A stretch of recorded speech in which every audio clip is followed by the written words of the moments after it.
J'ai ici avec moi l'une des propriétaires de la compétition iDance, la belle Roxane. Roxane, aujourd'hui, tu nous parles d'un sujet qui touche beaucoup de gens. Oui, effectivement, j'aimerais aborder un sujet qui malheureusement peut aussi également toucher beaucoup de danseurs, beaucoup de troupes de compétition dans les studios de danse.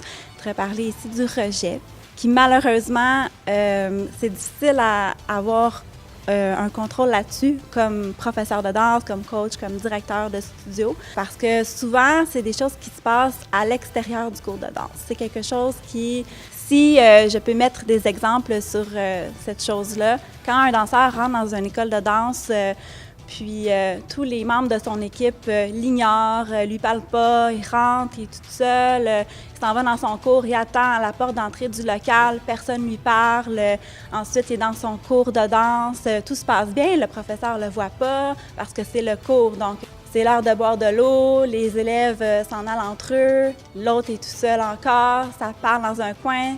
Des fois, c'est pas volontaire. Les jeunes vont laisser quelqu'un de côté, mais ça vient à un moment donné lourd pour quelqu'un qui fait 4, 5, 6, 7 heures par semaine, qui parle à personne dans son groupe, que personne lui adresse vraiment la parole, qui veut apprendre à le connaître ou qui font des activités ensemble, qui le mettent de côté.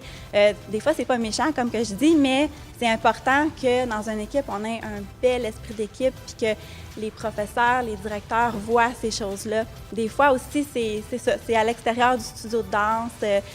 J'imagine que la danse, pour l'élève, c'est un endroit où il veut s'exprimer, où il veut être bien. Donc, à ce moment-là, sentir le rejet, c'est pas ce que vous souhaitez pour vos élèves. Non, effectivement.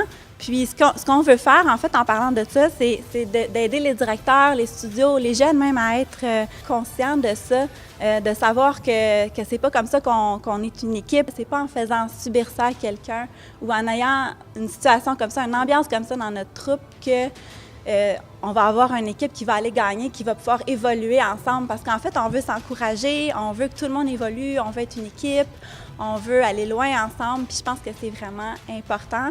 Il y a plusieurs façons, selon moi, qu'un directeur de studio peut mettre en place pour essayer de sensibiliser ses jeunes, ses professeurs, son équipe à ça, puis essayer de trouver des solutions pour déceler ce problème-là, parce que parfois, on remarque ça beaucoup trop tard, à la fin de la saison, puis on a une rencontre avec un parent qui nous dit « Bien là, mon enfant, ça fonctionne pas, elle se sent seule, puis tout ça, puis elle veut lâcher ».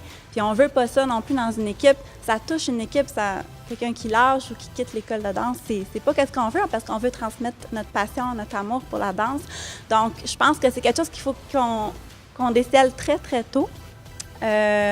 Déjà, peut-être aux inscriptions, même à la mise en place d'un contrat ou quelque chose qui fait que le respect, c'est quelque chose d'important, d'inclure tous les membres de l'équipe. Au début de l'année, on parle à notre équipe, on leur dit, bien, là, c'est important, gang, que tout le monde se parle. On n'est pas obligé d'être amis avec tout le monde, mais tout le monde doit se respecter dans une équipe. Puis, tout le monde doit inclure tout le monde.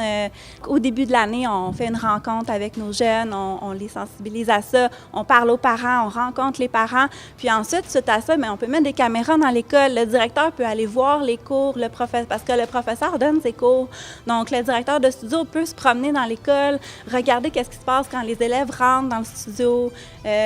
Ensuite, aux pauses, qu'est-ce qui se passe, tu sais. Puis même avec des caméras, c'est facile de voir, puis on peut vraiment déceler un problème plus vite, puis parce que la personne qui vit le rejet, c'est vraiment, ça peut aller loin aussi, puis c'est vraiment désagréable. Puis le but, mais en fait, c'est d'avoir un esprit d'équipe, puis que ça continue bien. S'il y a des élèves qui regardent, justement, si vous voyez quelqu'un dans un cours qui semble seul, c'est d'aller vers cette personne-là, c'est d'inclure tout le monde.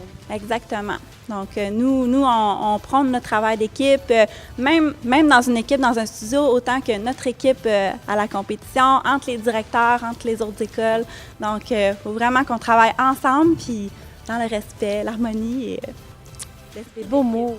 L'esprit d'équipe, c'est ce qu'on doit retenir, l'esprit d'équipe. Voilà.